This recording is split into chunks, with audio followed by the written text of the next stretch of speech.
Welcome to Burlap Teachers. Enjoy the video. You start now. Verify the charger label for expected voltage and amperage so you know the target reading.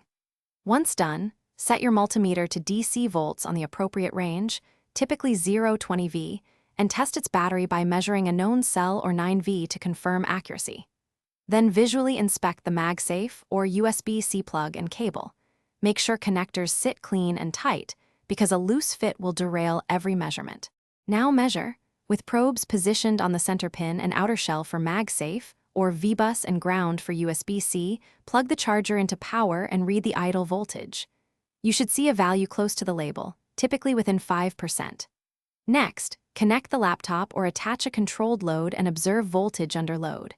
It may droop slightly, but excessive drop indicates a fault. Make sure probe contact is stable while you watch the meter. Finish with safety and diagnostics. Unplug and switch the meter to continuity or ohms. Confirm each conductor and ground shows expected continuity and that there are no opens or shorts.